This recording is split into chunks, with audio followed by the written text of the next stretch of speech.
Astaghfirullah. Ada sebuah hadis yang mengisyaratkan tentang kerajaan iblis. Hadis ini dikeluarkan oleh para ulama hadis, di antaranya Imam Muslim meriwayatkan dari hadis Abdullah ibn Umar radhiyallahu anhum tentang cerita yang sangat masyhur di zaman Nabi sallallahu alaihi wasallam, yakni cerita tentang Ibnu Sayyad. Jadi Ibnu Umar radhiyallahu anhuma suatu ketika bercerita tentang ayahnya Umar bin Khattab radhiyallahu an yang berangkat bersama Nabi sallallahu alaihi wasallam hendak mengecek keberadaan Ibnu Sayyad yang habar sampai kepada Rasul dan para sahabatnya, ciri-cirinya persis seperti Dajjal.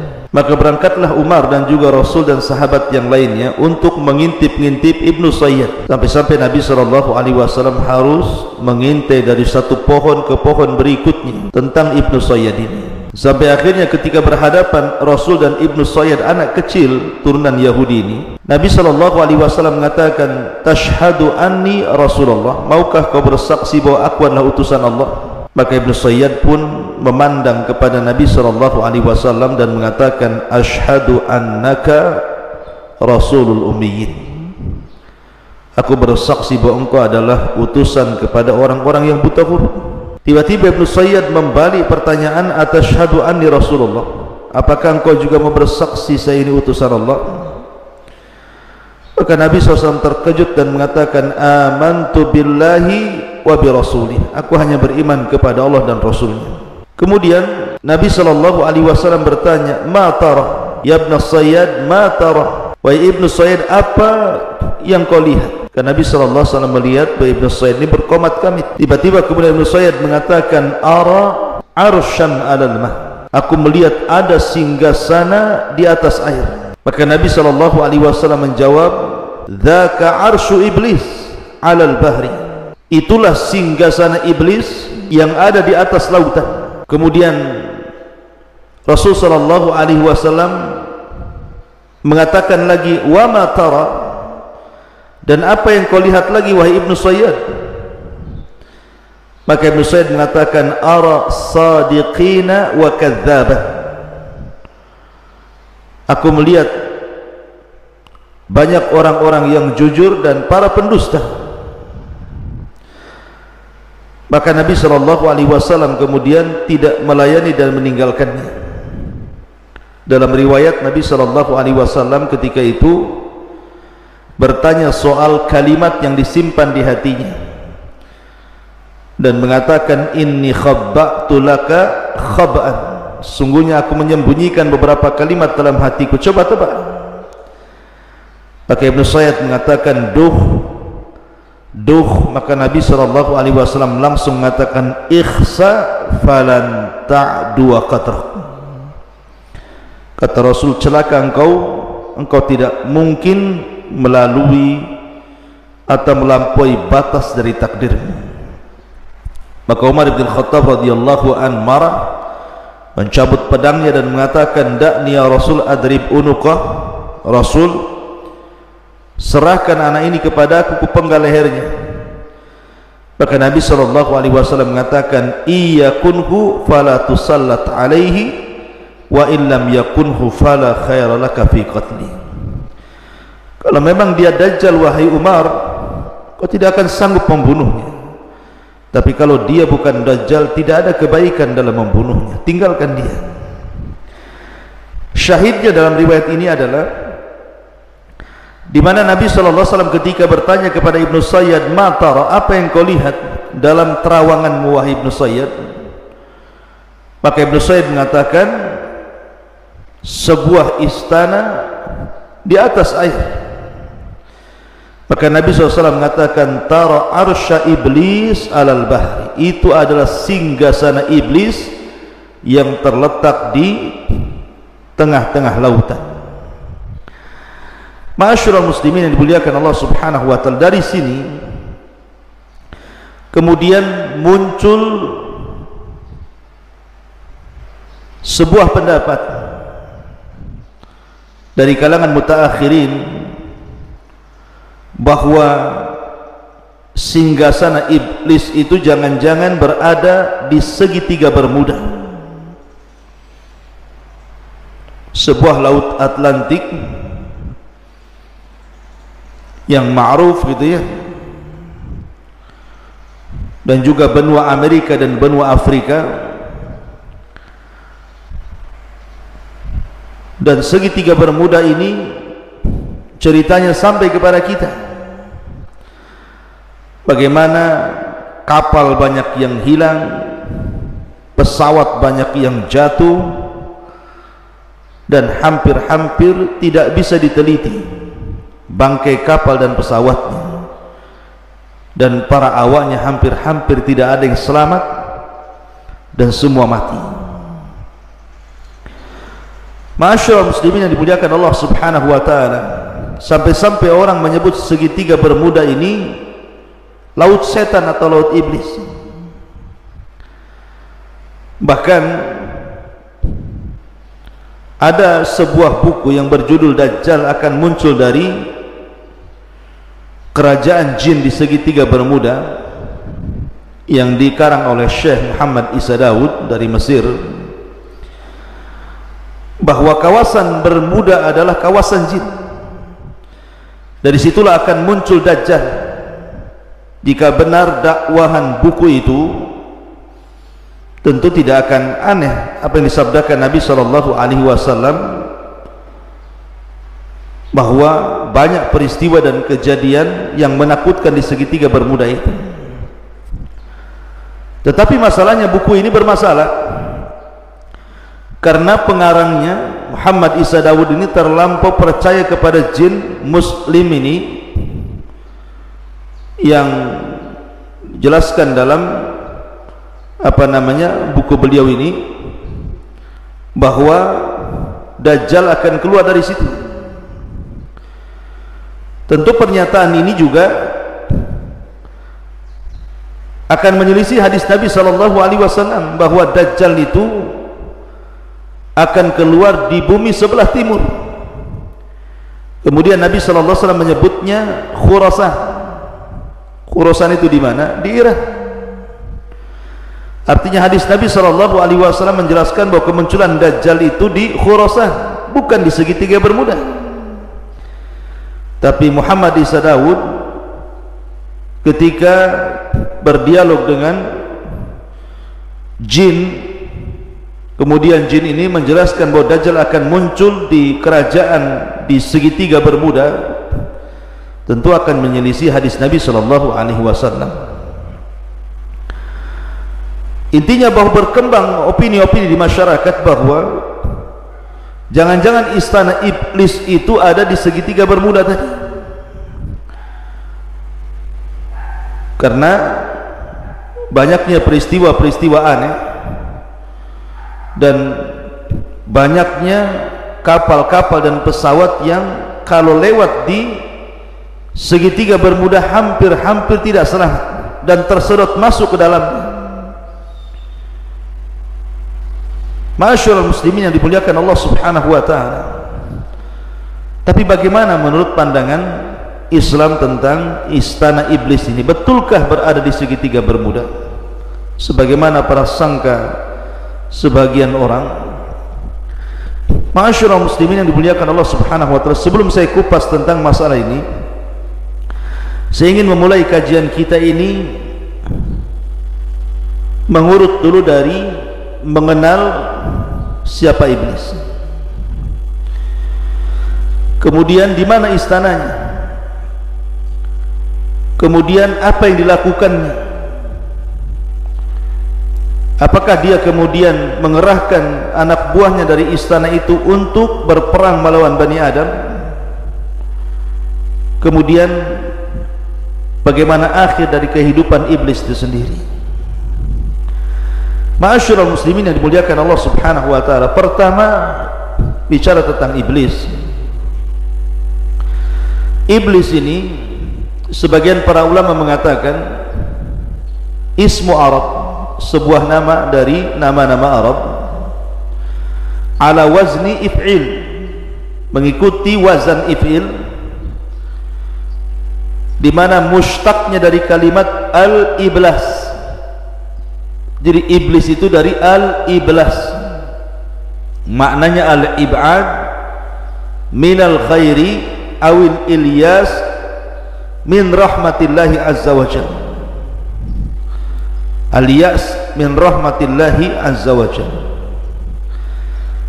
Jadi makna iblis itu artinya makhluk yang menjauh dari kebaikan atau yang putus asa daripada rahmat Allah, maka disebut al-iblas. Dan makhluk yang disebut iblis, walaupun sekali lagi bahwa ada sebagian ulama mengatakan bahwa iblis itu nama ajab. Kemudian kalau kita melihat Al-Quran, maka lafaz iblis dan syaitan itu diletakkan di beberapa ayat dalam Al-Quran. Bahkan lafaz iblis sendiri dalam Al-Quran itu diulang sampai 11 kali, dan semuanya mufrad, tidak ada yang jamak. Beda dengan syaitan, ada yang mufrad tunggal, ada yang jamak gitu ya. Yang mufrad sekitar 70 kali terulang-ulang dalam Al-Quran, yang jamak sekitar 18 terulang-ulang dalam Al-Quran. Ma'asyiral muslimin yang dimuliakan Allah subhanahu wa ta'ala, lalu kenapa disebut iblis? Jadi ketika iblis ini dia mengumumkan bahwa dia sudah putus asa dari rahmat Allah subhanahu wa ta'ala karena perbuatan dia sendiri. Ketika Allah subhanahu wa ta'ala memerintahkan dia sujud kepada Adam, kemudian dia enggan bahkan sombong. Akhirnya kemudian Allah subhanahu wa ta'ala usir dia dari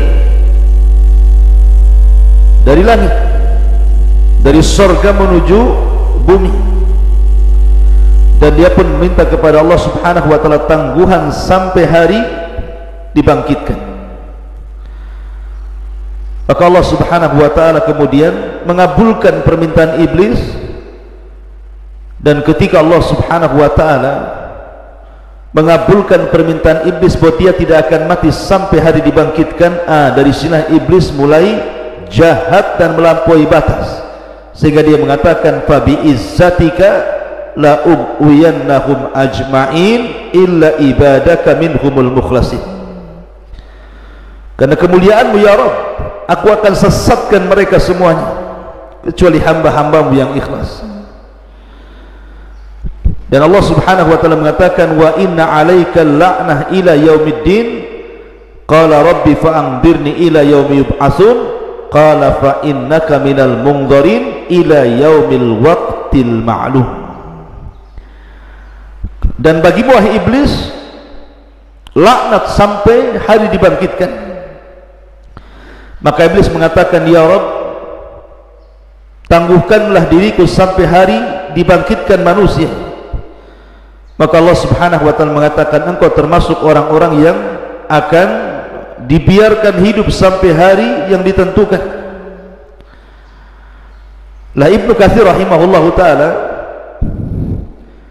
menyebutkan bahwa ketika iblis ini dia putus asa daripada rahmat Allah subhanahu wa ta'ala sehingga dia diusir dari surga, maka dari situlah dia semakin jahat. Maka ketika itulah dia disebut iblis, karena dia diambil dari kata ablas, makhluk yang berputus asa dari rahmat Allah subhanahu wa ta'ala. Nah, apakah iblis ini bagian daripada para malaikat ataukah dia bagian daripada bangsa jin? Karena masalahnya ketika Allah subhanahu wa ta'ala berfirman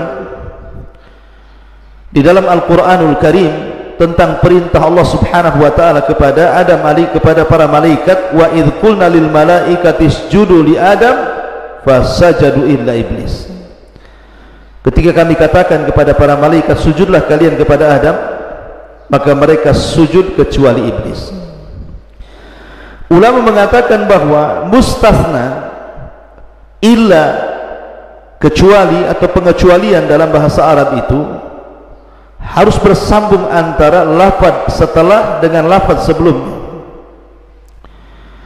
Maknanya ketika Allah Subhanahu wa taala perintahkan para malaikat untuk sujud kecuali iblis, iblis itu bukan bangsa lain, tetapi masuk daripada bangsa malaikat.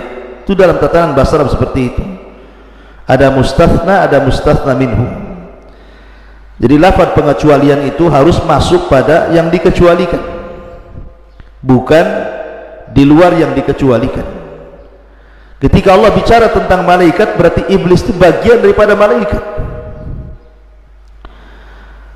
Kemudian juga ayat Al-Quran yang mengatakan kana minal jin fa fasaqa an amri rabbih illa iblisa kana minal jin fa fasaqa an amri rabbih. Kecuali iblis adalah bagian daripada jin yang berbuat fasik dari perintah Allah. Kalimat jin, bagi yang mengatakan jin dari kalangan malaikat, maka jin di sini artinya jannah. Sesuatu diambil dari kata-kata jan itu artinya jannah. Karena dulu iblis ini khazanatul jannah, pembendaharaan surga, maka diambil dari kata jan menjadi jin. Itu bagi pendapat yang mengatakan jin itu bagian daripada malaikat yang fasik dan kufur. Tapi pendapat yang kuat bahwa jin itu ataupun iblis itu bagian dari kalangan jin, bukan malaikat. Karena pengakuan iblis sendiri mengatakan ana khairum minhu khalaqtani min nar. Aku lebih baik daripada Adam, kau ciptakan aku dari api. Sementara malaikat dari apa? Dari cahaya. Yang tercipta dari api itu ya jin. Sebagaimana hadis Nabi SAW, khuliqatil malaikatu min nur wa khuliqatil jan min mariji min nar wa khuliqa adam mimma wusifa lakum. Diciptakan malaikat dari cahaya, diciptakan jin dari nyala api, dan diciptakan kalian sebagaimana yang disifatkan kepada kalian. Lah, Allah Subhanahu wa taala mengatakan kinayah daripada perkataan iblis, ana khairum minhu khalaqtani min nar. Aku lebih baik daripada Adam, kau ciptakan aku dari api. Dari sini menunjukkan bahwa iblis itu bagian daripada jin. Dan Allah mengatakan illa iblisa kana minal jin. Kecuali iblis, dia termasuk dari kalangan jin. Dan itu pendapat dari banyak kalangan ulama seperti Syekhul Islam Ibn Taimiyah rahimahullahu taala dan yang lainnya. Dan ingat, ada yang mengatakan bahwa iblis itu adalah abul jin, bapaknya jin, sebagaimana Adam abul bashar, bapaknya manusia. Dan ini sebagaimana disebutkan dalam tafsir At-Tabari dari Ibnu Abbas, Mujahid, Qatadah, Hasan Al-Basri dan yang lainnya mengatakan bahwa iblis itu adalah abul jin, bapaknya jin. Ma'asyiral muslimin yang dimuliakan Allah Subhanahu wa taala, adapun tugas iblis, karena dia sudah bersumpah akan menyesatkan Bani Adam, Al-Imam Ibnu Qayyim rahimahullah ta'ala sampai mengatakan bagaimana iblis itu mengatur strategi untuk menggoda manusia itu sampai membuat 6 marhalah, 6 cara, mulai daripada yang paling tinggi sampai kepada yang paling rendah. Yang pertama, membuat manusia kufur atau manusia menyekutukan Allah Subhanahu wa taala. Kalau tidak bisa, maka yang kedua, manusia dibuat menyelisih sunnah Nabi SAW supaya terjerembab kepada perbuatan yang diada-adakan dalam agama. Bahasa hadis disebut bid'ah. Kemudian yang ketiga, kalau tidak bisa digoda seperti itu, maka dia akan membuat strategi lain bagaimana manusia itu terjerumus pada dosa besar. Kalau tidak bisa juga, maka masuk pada marhalah yang keempat, maka manusia akan dijerembabkan ke dalam dosa kecil. Kalau tidak bisa juga, maka masuk pada marhalah yang kelima, disibukkan dengan perkara-perkara mubah sehingga dilupakan dari ibadah karena sibuk melakukan perkara-perkara mubah. Kemudian yang terakhir, kalau tidak bisa juga disibukkan dengan perkara-perkara mubah, maka akan disibukkan melaksanakan yang tidak afdol dan meninggalkan yang afdol. Begitulah khutuwati syaitan, langkah-langkah setan. Makanya kenapa Allah Subhanahu wa ta'ala selalu memberikan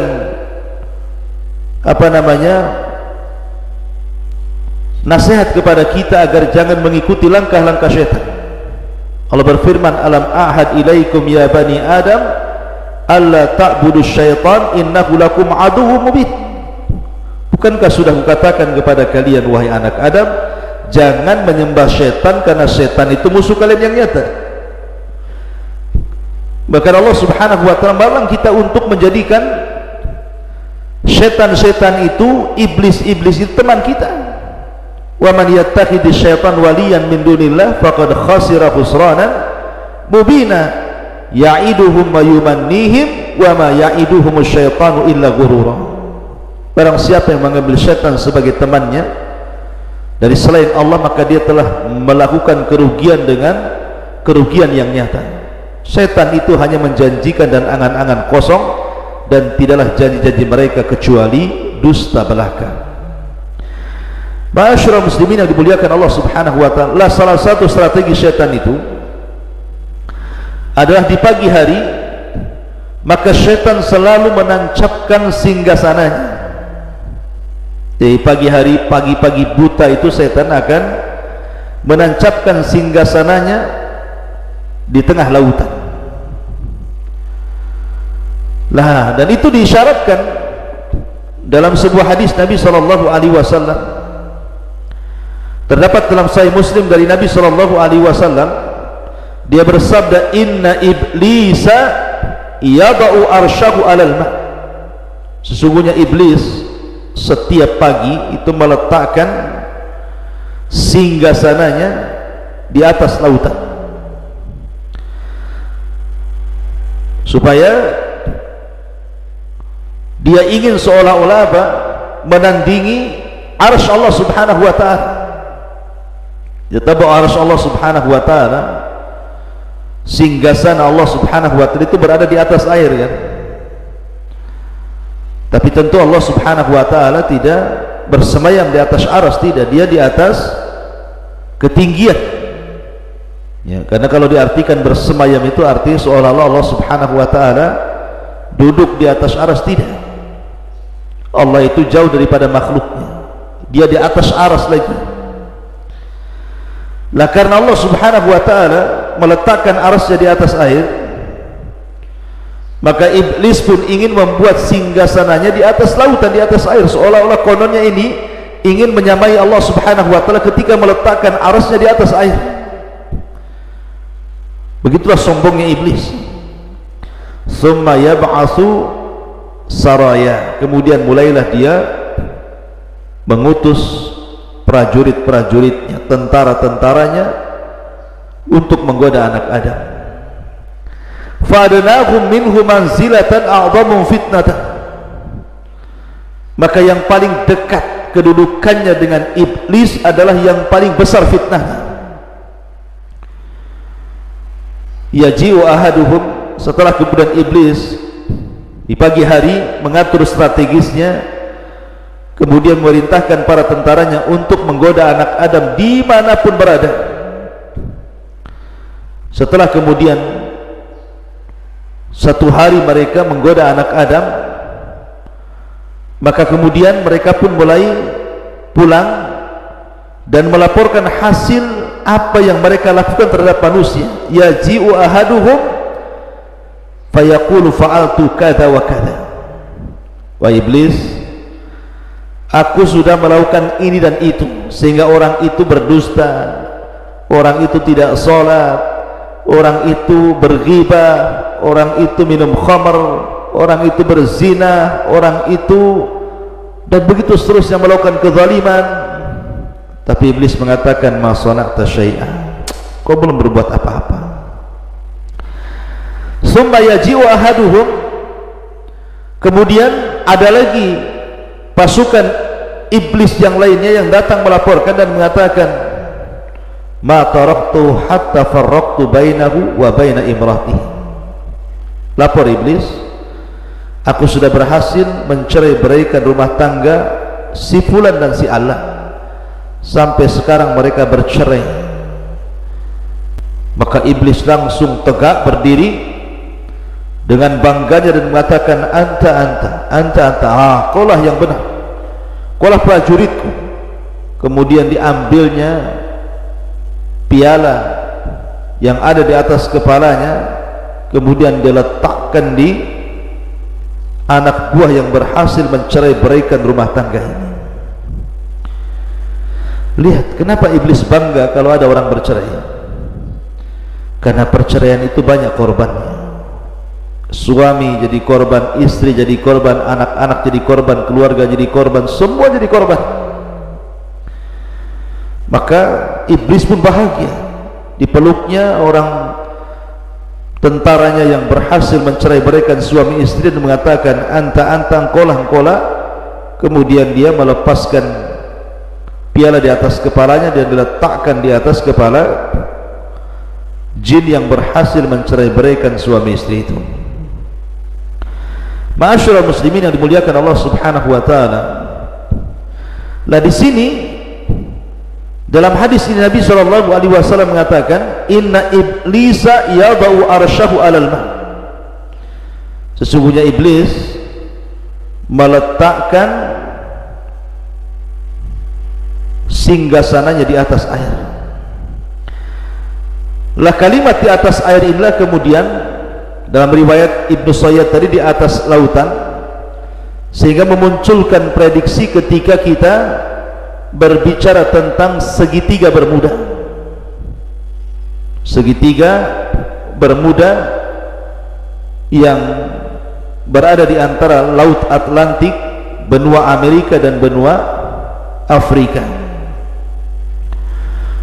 Kenapa kemudian muncul prediksi bahwa jangan-jangan istana yang dimaksud dalam hadis itu adalah istana yang diletakkan oleh iblis di segitiga bermuda? Karena ada yang mengatakan bahwa segitiga bermuda ini adalah pertemuan antara laut panas dan laut dingin. Laut panas dan laut dingin. Dan dalam sebuah hadis Nabi sallallahu alaihi wasallam, ketika Nabi sallallahu alaihi wasallam menjelaskan tentang bayangan matahari, kata Nabi sallallahu alaihi wasallam sebagaimana dikeluarkan Imam Ahmad, naha an yujlasa baina dhahhi wa dhilli. Nabi SAW melarang untuk duduk di antara sinar matahari dan di antara bayang-bayang sebuah benda. Jadi kalau seandainya ada pohon, kemudian sinar itu matahari menghadap pohon, kemudian di situ ada separuhnya masuk ke bayang-bayang pohon, separuhnya masuk ke cahaya sinar matahari, kemudian seseorang itu tidur di antara bayang-bayang dan juga cahaya matahari, maka Nabi SAW melarang, tidak boleh. Alasannya Nabi SAW mengatakan karena itu adalah majlisus syaitan, majlisnya syaitan. Ma'asyiral muslimin yang dimuliakan Allah Azza wa Jalla. Lah dari hadis ini kemudian orang mengkiaskan kepada segitiga bermuda, karena ada arus dingin berasal dari Amerika, sementara arus panas berasal dari Afrika, kemudian berjumpa di segitiga bermuda itu. Karena itu adalah tempatnya syaitan. Akhirnya kemudian orang memprediksi bahwa di situ jangan-jangan istananya iblis yang dimaksud dalam hadis Nabi SAW. Akan tapi ikhwatu fiddin, saya ingin katakan bahwa menentukan tempat dengan langsung mentakyin bahwa di segitiga bermuda itu adalah istana iblis ini tidak bisa. Iya, memang di situ banyak kecelakaan yang luar biasa gitu ya. Banyak pesawat yang jatuh dari zaman ke zaman, banyak kapal laut yang kemudian terserot ke dalamnya juga dari zaman ke zaman. Sampai hari ini bahkan para peneliti juga masih kebingungan karena khawatir mereka terserot ke dalam arus segitiga Bermuda itu. Akan tapi kemudian kalau memponis bahwa di situ adalah istana yang dimaksud dalam hadis Nabi SAW, bisa iya, bisa tidak. Masalahnya Nabi SAW tidak mengisyaratkan ke arah situ. Dalam hadis tadi Nabi hanya mengatakan bahwa setan itu meletakkan singgasananya di atas air. Bisa saja berpindah-pindah dari satu laut ke laut berikutnya, sekali-kali di segitiga Bermuda, sekali-kali di tempat lain. Tapi untuk memvonis bahwa hadis ini kemudian adalah diisyaratkan kepada segitiga Bermuda, wallahu alam, maka tidak ada isyarat dalam hadis ini, karena Nabi SAW hanya mengatakan tentang istana iblis itu berada di atas lautan atau berada di atas air. Soal lautan mana, Allahu alam, bisa saja berpindah-pindah, bisa jadi satu tempat tinggal di situ, karena hadis Nabi SAW tidak memperinci seperti itu. Ma'asyiral muslimin yang dimuliakan Allah Subhanahu wa taala. Dan yang lebih ngerinya lagi adalah ketika iblis ini memunculkan singgasananya setiap pagi, kemudian mengutus tentaranya untuk menggoda Bani Adam. Kemudian ketika iblis sudah selesai tugasnya dan mereka pulang melaporkan hasilnya, maka di samping singgasana itu ada ular yang sangat besar. Sebagaimana isyarat dalam hadis Ibnu Sayyad yang dikeluarkan oleh Musnad Imam Ahmad, bahwa Ibnu Sayyad mengatakan, ara arsyan alal bahri haulahul hayyat, aku melihat singgasana di atas lautan dan di sekitarnya banyak ular. Ada ular. Kenapa kemudian ular? Kita teringat dengan kisah ketika Adam di surga. Ada kisah Israiliyat. Ketika iblis sudah dikeluarkan dari surga, kemudian Adam dimasukkan ke surga. Iblis kan tidak bisa masuk ke surga. Akhirnya kemudian dia bekerja sama dengan ular yang keluar masuk ke dalam surga, dan berhasil dia masuk, dan berhasil pula dia berikan was-was kepada Adam. Akhirnya Adam dan Hawa makan buah larangan dan terusir pula dari surga. Lah karena ular ini sudah berjasa memasukkan iblis ke dalam surga hingga mampu menggoda Adam, makanya sangat dimuliakan ular ini. Jadi setiap kemudian tentaranya datang membawa laporan, maka ular itu ada di sekitar situ dan dimuliakan sama iblis. Makanya Ibnu Sayyid mengatakan, ara arsyan alal bahri haulahul hayyah, aku melihat sebuah singgasana di atas lautan dan dikelilingi dengan ular. Maka Nabi SAW mengatakan, sadaq dzalika arsyu iblis. Ya benar, dia benar, tetapi itulah istana iblis. Tapi sebagian para ulama mengatakan bahwa tambahan haulahu hayat dalam hadis yang dikeluarkan dalam Musnad Imam Ahmad ini adalah tidak sabit. Jadi lafaz yang sahih yang sampai kepada Nabi hanyalah kata-kata ara arsyan alal bahri. Berkata Ibnu Sayyid itu, saya melihat singgasana di atas lautan. Adapun tambahan haulahul hayat, di sekelilingnya banyak ular, maka itu tambahan yang tidak sabit, yang tidak tetap bagian daripada hadis Nabi sallallahu alaihi wasallam. Wallahu alam tentang masalah singgasana iblis ada di lautan mana gitu, apakah di segitiga Bermuda atau di tempat yang lainnya, karena tidak ada isyarat yang jelas tentang masalah ini. Ya bisa iya, bisa tidak gitu ya. Tapi yang jelas kita yakini bahwa setiap hari iblis menancapkan istananya di tengah lautan mana terserah gitu ya, kemudian mengutus tentara-tentaranya berusaha menggoda anak Adam, sampai akhirnya iblis merasa senang apabila tentaranya membuat cerai-berai suami istri dan meletakkan piala di atas kepalanya dan mengatakan anta sambil memeluknya. Wallahu a'lam bishawab. Mudah-mudahan ada manfaatnya. Subhanakallahumma bihamdika asyhadu an la ilaha illa anta astaghfiruka wa atubu ilaik. Allahu ta'ala. Assalamualaikum warahmatullahi wabarakatuh.